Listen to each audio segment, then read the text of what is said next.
Canal ಬಗ್ಗೆ ಹೋರಾಟ ಏನು ನಡೆಸ್ತಾರೆ. ಅದಕ್ಕೆ ನಮ್ಮ ಗ್ರಾಮಸ್ಥರ ಪರವಾಗಿ, ನಮ್ಮ ಪಂಚಾಯತಿಲಿ ಎಲ್ಲ ಗ್ರಾಮಗಳ ಪರವಾಗಿ ಒಟ್ಟಿಗೆ ಈಗ ನಮ್ಮ ಶಾಸಕರಿಗೆ ನಾವು ಸಂಪೂರ್ಣ ಬೆಂಬಲ ಕೊಡ್ತಾ ಇದ್ದೀವಿ. ನಮ್ಮ ಗ್ರಾಮಸ್ಥರು ಸಹ ನೀವೇನು ನೋಡಿದ್ರಿ, ಇಲ್ಲಿವರೆಗೂ ನೋಡಿದ್ರಿ ನೀವೇನೆ, ಅದನ್ನೆಲ್ಲ ಏನು ಸಂಪೂರ್ಣವಾಗಿ ನಮ್ಮ ಶಾಸಕರು ನಾವು ಏನು ನಡೆ ತೊಗೊಂಡಿದ್ದಾರೆ ಅದಕ್ಕೆ ನಮ್ಮ ಸಂಪೂರ್ಣ ಬೆಂಬಲ ಇದೆ. ಶಾಸಕರು ಏನೇನು ಕಾರ್ಯಕ್ರಮಗಳು ಕೈಗೊಂಡಿದ್ದಾರೆ, ಈಗ ನಮ್ಮ ಶಾಸಕರು ನಮ್ಮ ಗ್ರಾಮಗಳ ಅಭಿವೃದ್ಧಿ ಮಾಡೋ ವಿಚಾರದಲ್ಲಿ, ಈಗ ಲಿಂಕ್ ಕೆನಾಲ್ ವಿಚಾರದಲ್ಲಿ ಏನು ಈಗ ಕೈಗೊಂಡಿದ್ದಾರೆ ಕಾರ್ಯಕ್ರಮನ, ಅದಕ್ಕೆ ನಮ್ಮ ಗ್ರಾಮಸ್ಥರ ಪರವಾಗಿ, ಪಂಚಾಯತಿ ಪರವಾಗಿ ನಾವು ಸಂಪೂರ್ಣವಾಗಿ ಬೆಂಬಲ.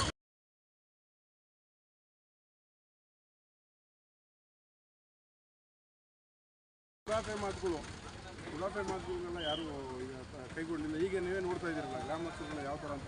ಈಗ ನಮ್ಮ ಭಾಗದಲ್ಲಿ ಹೇಮಾವತಿ ನೀರು ನಮ್ಮೂರಿಗೆ, ಈಗ ನಮ್ಮದು ಯಡಿಯೂರು ಪಂಚಾಯತಿ ಸಿಂಗ್ಟೇಳಿ ಅಂತ ಊರು, ಸಿಂಗ್ಟೇಳಿಗೆ ಯಾವುದೇ ಕಾರಣಕ್ಕೂ ಯಾರೂ ನೀರು ಬಿಡಿಸಿರಲಿಲ್ಲ. ನಮ್ಮ ಶಾಸಕರು ಬಂದ ಮೇಲೆ ಸಿಂಗ್ಟೇಳಿಗೆ ಹೇಮಾವತಿ ನೀರು ಅಂತ ಬಂದಿರೋದು.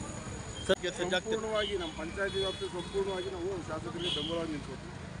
ಸರ್, ಇವತ್ತು ನಿಮ್ಮ ಗ್ರಾಮಕ್ಕೆ ಬಂದಿದ್ರು, ಅದ್ದೂರಿಯಾಗಿ ಸ್ವಾಗತ ಕೋರಿದ್ದೀರಾ, ಹೇಗೆ ಅನಿಸಿದೆ ಸರ್?